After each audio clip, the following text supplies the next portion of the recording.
as children, these wonderful, amazing stories that you read as children, were you voracious readers as children, or is that something that has evolved over time when you've found a book that you've loved and then you've discovered the love of reading? I was a reader.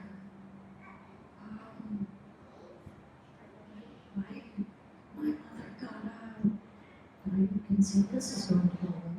My mother got a note from my third grade teacher saying that I was going to fail reading. And she knew I was reading the encyclopedia at home. So she went into school in a temper a bit and discovered that, well, the problem really wasn't that I wasn't reading the school assignments. It was that I wasn't mingling. So she asked the teacher to correct my reading grade and not do that again.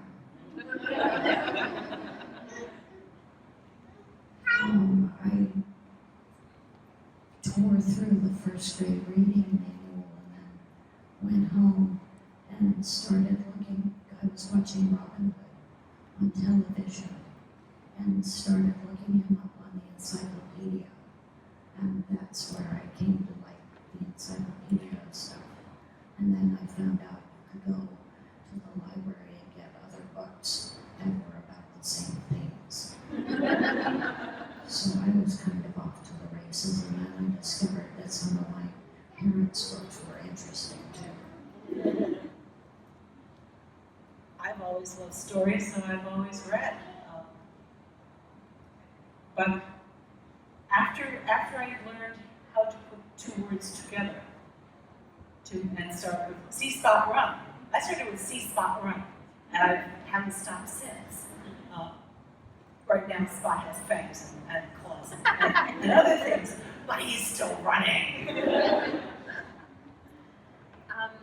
I started reading comic books. That was the first sort of book thing that I was really interested in, because I've always loved visual mediums and pictures and stuff like that. So it was X-Men and Batman and that kind of stuff that really appealed to me. And then I was banned from watching the X-Files as a kid, so I used to go to the library, and get the X-File novelizations, and that was like my sneaky way of getting around it.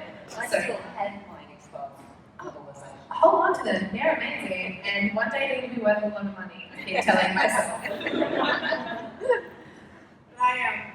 Apparently the first thing I read was in the back of a car when I was 3, it was Safeway on a truck as it went by, and that started me off.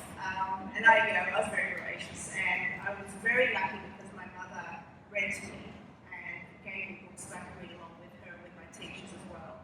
And also fantastic librarians. I was just fed books all the time, and a local library allowed me to take out one book, which became my talisman book. I don't know if anyone else has had a talisman book, which you take around with you everywhere because it protects you from the evils of life. And mine was Tunes for a Small Harmonica by Moderator. Classic. It's a classic. And she allowed me to take that out for a year. I just kept on going out and taking it like that. So it's that kind of support. I think it just really got me reading all the time. Neither of my parents were big readers, but my dad loved the Phantom comics. So that is what I started. We kid reading all the old Phantom comics. Kid Walker! Sorry, I love the horse. Yeah, the horse is cool too, but there's a wolf called Ghost, like, come on. Yeah, Shadow Horse. So awesome. Yeah, well, I was such a voracious reader that I remember when I was 6, and if I did something naughty, which you can see from this angelic face, probably hardly ever did, but if I did something naughty, Mum would say to me, "You're not allowed to read a book for a week." And we were big, everyone, the whole family was big book readers, but that was a pretty harsh punishment. Your mum didn't play, man. See, You should have had my parents. They got me reading Harold Robbins. They didn't care. They got me reading Psychopathy and Sexualities.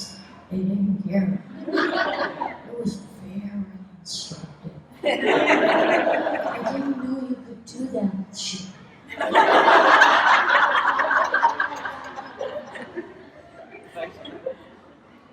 I think my father's playboys were supposed to be off limits. Since he hit them. Not well enough. Not well enough. The photo spread on the reinterpretation of Shakespeare was very instructive.